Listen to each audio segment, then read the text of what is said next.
Olá, esse é o programa Contraplano, o espaço do audiovisual aqui na TV Câmara Jacareí, e na edição desta semana vamos apresentar um programa que já está na grade de programação da TV Câmara e temos o prazer e a honra de recebermos aqui em nossos estúdios os produtores e idealizadores do Ofícios de Jacareí, uma série que está rolando aí na grade de programação da TV Câmara, que a princípio foi uma série preparada para a internet. Legal, gente. Muito obrigado pela presença de vocês aqui nos nossos estúdios. Obrigado a vocês pelo convite e pela parceria por estar veiculando mais esse projeto na grade da TV. Legal. Queria que você contasse um pouquinho de como começou esse projeto, como ele foi idealizado, até chegarmos aqui a estarmos exibindo agora aqui na grade de programação da TV Câmara. Acho que, antes de tudo, é legal falar assim, você falou idealizadores e produtores, sim. O projeto ele nasceu do Núcleo Audiovisual de Jacareí, que é um grupo de 10 pessoas. Então aqui está representando nesse projeto, eu sou o produtor executivo e o Daniel Leite é o diretor-geral. Mas a gente tem o Thiago, a Fernanda, a Larissa, o Emerson, o Lecão, o Daniel Paiva, a Gláucia, que fazem parte desse projeto também. Então é um projeto coletivo, assim, isso que é bem interessante. Falando um pouco da história, assim, de como surgiu o projeto, o ano passado eu tive a oportunidade de ministrar uma oficina aqui em Jacareí, na Fundação Cultural, uma oficina longa de 7 meses. E durante o processo a gente começou a encontrar várias pessoas na cidade que produziam audiovisual e não queria ficar só na oficina. Geralmente é isso, você faz a oficina, cada um pega o certificado e vai pro seu canto. E começou a surgir essa necessidade, eu colocando também pilha na galera, da gente estar criando um grupo de produção audiovisual na cidade. Porque às vezes a dificuldade é isso, né? Você não tem todos os equipamentos, você não tem todo o pessoal, mas se você tem um grupo maior, você consegue dividir funções, equipamentos. E no final da oficina, foi entre novembro e dezembro, calhou bem a abertura do edital, da Lei de Incentivo à Cultura na cidade. Daí a gente jogou ideia no grupo, a gente começou a escrever todo mundo, a várias mãos assim, em projeto. E tivemos a sorte também de ter escrito bem o projeto, que eu acho que influenciou também, de a gente ter sido aprovado. Então, assim, o Ofícios, ele saiu de... O primeiro projeto esse do Núcleo Audiovisual, o primeiro projeto, assim, que tem a questão de renda, a galera participando, trabalhando junto, foi a primeira coisa que a gente colocou a mão na massa e saiu o projeto. Legal. Eu acho que, além de todo o mérito da qualidade técnica do trabalho, um belo trabalho que está rolando na grade de programação da TV, principalmente a relevância da ideia, né? Mostrar ofícios da cidade, ofícios que a cidade se identifica e que de repente vocês puderam notar que esses ofícios estão acabando. É o sapateiro, é o barbeiro. Verdade. Conta um pouquinho dessa ideia, de como que veio a ideia de resgatar esses tipos de profissões. A ideia veio muito durante a oficina que a gente fez no ano passado com o Wagner. Dentre vários trabalhos que a gente fez um vídeo curto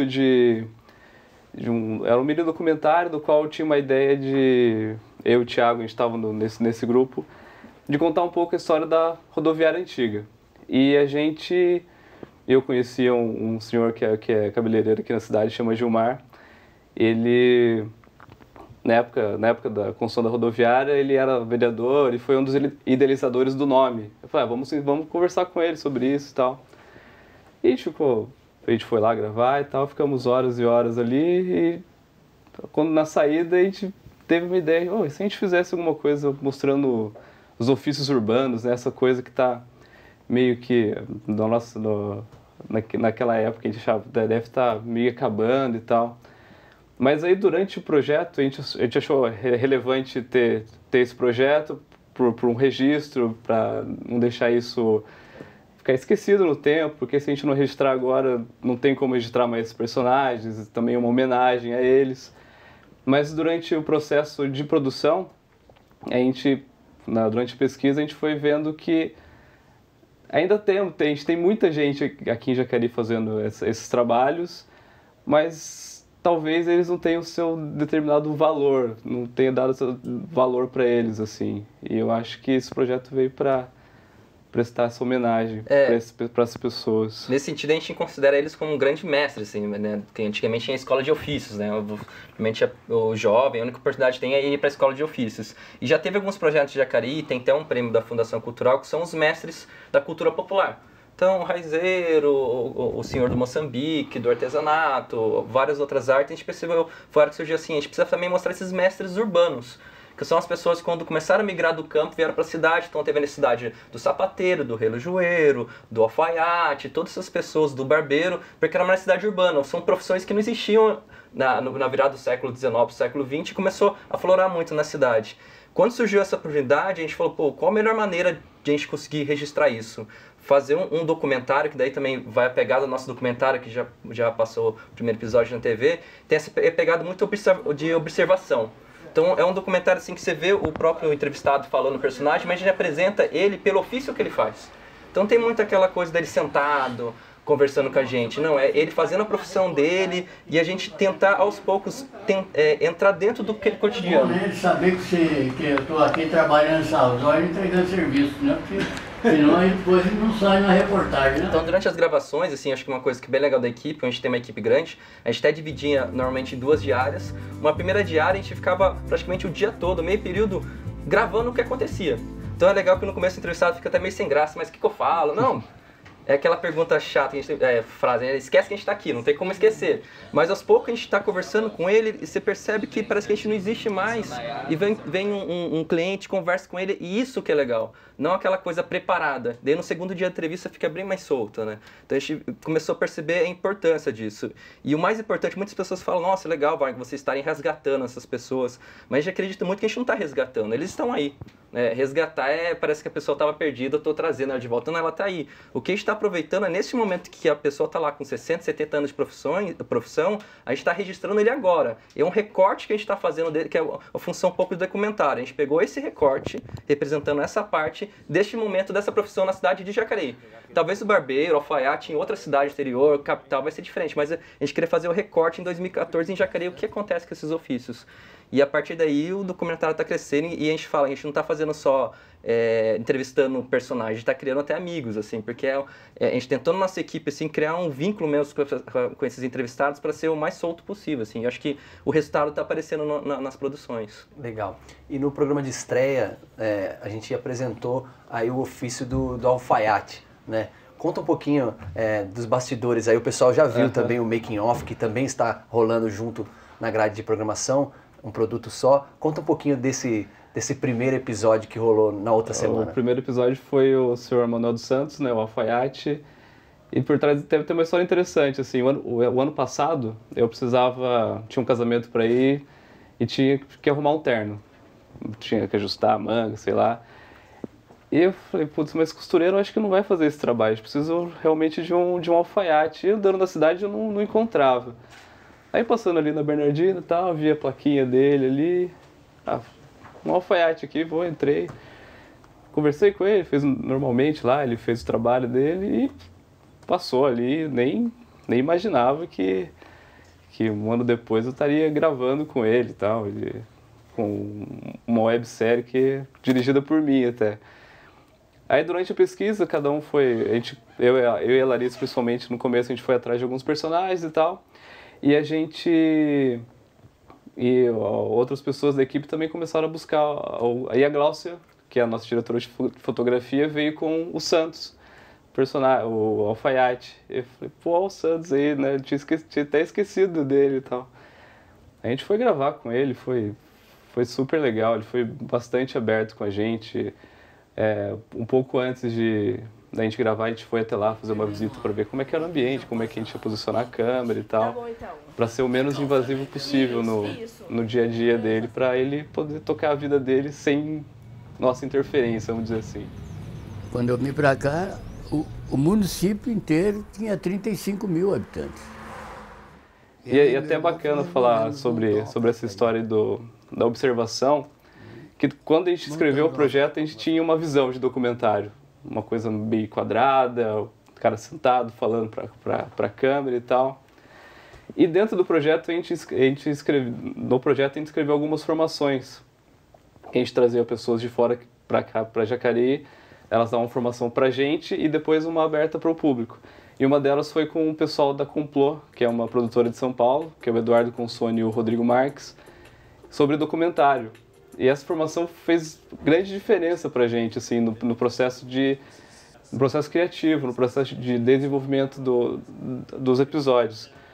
Porque uma semana antes que a gente pensava em gravar, a gente teve essa formação, foi uma coisa que meio que abriu nossa cabeça, assim, para uma outra possibilidade de documentário.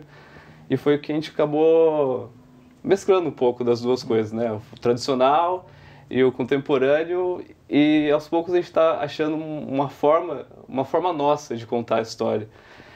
Então, voltando ao Santos, a gente gravou com ele no primeiro dia e tal. No primeiro dia ele conversou bastante com a gente também. E eu acho que essa aproximação no primeiro dia fez com que ele se soltasse bastante, assim. Tanto que no segundo dia de gravação, foi num domingo, 7 horas da manhã, que ele abre aos domingos lá também. Todo mundo cedinho lá na rua e tal. Colocamos ele, né, fomos pegar ele na casa dele, acompanhar o caminho dele até a alfaiataria, né, a oficina dele. E durante a entrevista, que domingo foi só a entrevista, ele ficou bastante à vontade com a gente, contou várias coisas, ele meio que abraçou também a nossa ideia, assim como toda a equipe também que abraçou o personagem.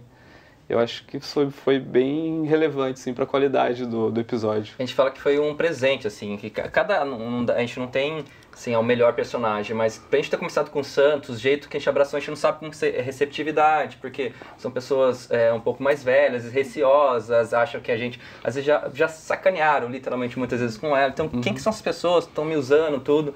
E conforme a gente chegou ao Santos, a gente viu que a gente foi abraçado por ele, assim, que a gente falou, nossa, ele até brincou com a gente, assim, não, já passei na TV, mas vocês fazem diferente, né? É uma outra forma, a gente fica mais solto. Então a gente percebeu que sim, que foi o personagem certo. Tanto que no último dia ele convidou a gente para ir na padaria tomar café com ele. Não, você não pode ir embora sem antes tomar café com a gente. 11 horas, meio-dia, tá todo mundo tomando café junto na padaria, assim. Parece isso um pouco no nosso making-off. No making-off tem esses andares, assim. E que o Daniel até citou, quando a gente fez o projeto da Lei de Incentivo, a gente acredita muito também no processo. Acho que o produto é uma consequência de uma caminhada, de uma trajetória, de um repertório de cada um na equipe.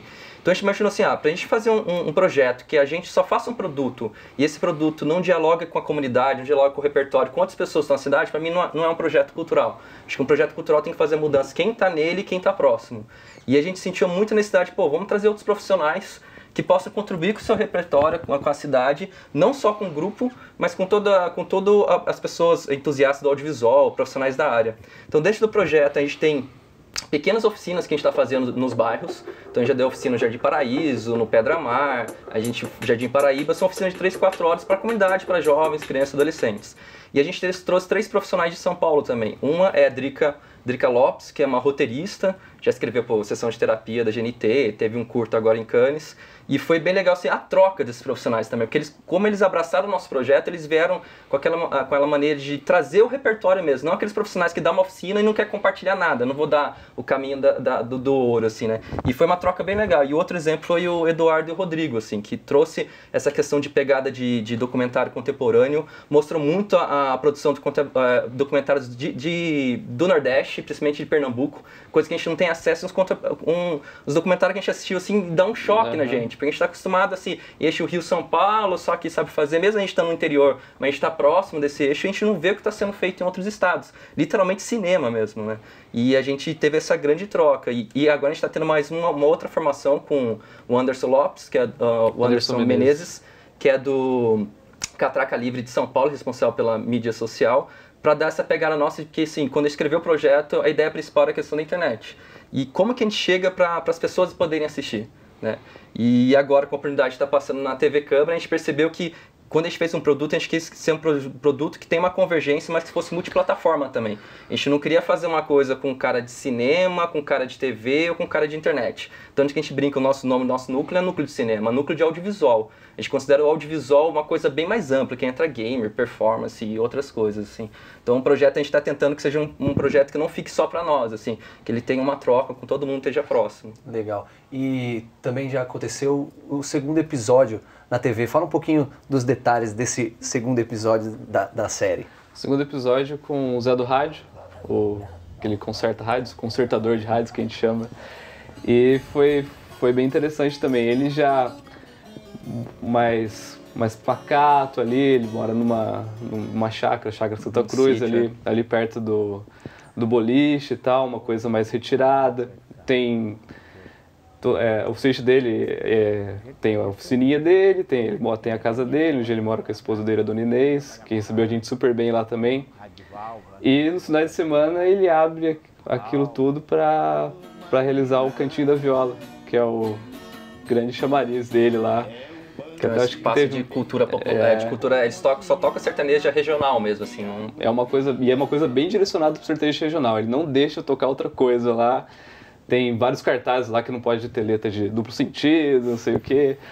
E foi bem interessante também, porque ele é ele. Ele tem o tempo dele, ele tem as ações dele, ele tá trabalhando ali, aí cansa a vista, ele para, fica olhando. E é ele, a gente tentou pegar o que é o personagem mesmo, o que é ele, tudo que envolve a natureza, ele tá retirado da cidade, os cachorros dele, o ofício dele que é muito minucioso ali, de ficar consertando os mecanismos e tal. Acho que a gente conseguiu umas imagens bem bacanas e conseguiu contar bem a história dele ali. Ele já é um pouco mais quieto, assim, mas ele abraçou bem a gente também. Nesse sentido que o Daniel falou, cada personagem você vai ter uma leitura, ter uma forma assim de fazer. E a diferença quando você consegue ter um tempo para fazer um documentário, mesmo a gente às vezes fazendo rápido, diferente quando você precisa fazer uma videoreportagem, um VT para TV, às vezes você marca, você tem que medir, uma hora você tem que voltar para colocar no jornal. Às vezes você não consegue pegar aquele tempo que surge uma coisa natural. Como a gente tem essa pegada de que a gente fala, acredita no plano. Então tem hora assim que a gente bota a câmera assim, a gente vê o personagem sair do quadro. Naturalmente, se eu estivesse gravando um VT para TV, eu tinha dado stop, parou. A gente brinca assim, acredita no plano. A gente segura, daqui a pouco ele volta com uma fala que a gente não imaginou que ia falar. Então é um outro tempo a gente até brinca de nascer o filho, assim, a gente tá gravando outros personagens, às vezes demora uma semana pra conseguir fazer roteiro de edição, porque é muito material bom, porque a gente é bem essa coisa de observar mesmo. E eu tô cuidando mais da parte da produção toda executiva, mas também do making off. O making off é a mesma coisa, assim, que surgem umas coisas nos bastidores que não deve colocar no episódio, a gente coloca no making off. O interessante do nosso making off, a gente brinca que é o ofício do ofício. Então a gente está mostrando o ofício de fazer vídeo, do fazedor de vídeo, através do making-off. Então não é só aquela coisa, engraçadinho, o pessoal dá risada, caiu uma câmera, aconteceu uma outra coisa, mas é mostrar qual que é a função do diretor de fotografia, o que um diretor geral faz, e quem que é esse outro personagem. Então, a gente tenta fazer duas linguagens diferentes um pouco, mas que na verdade está mostrando todos os bastidores, né, do ofício em si do nosso entrevistado e do ofício de fazer vídeo também. Legal, vamos para um breve intervalo. Estamos recebendo aqui o pessoal do Núcleo Audiovisual de Jacareí, falando um pouquinho sobre o programa, a série Ofícios de Jacareí, série que a princípio foi realizada para a web, mas que está rolando aqui na grade de programação da TV Câmara de Jacareí e você não pode perder. Programa Contraplano, o espaço do audiovisual, voltamos daqui a pouquinho.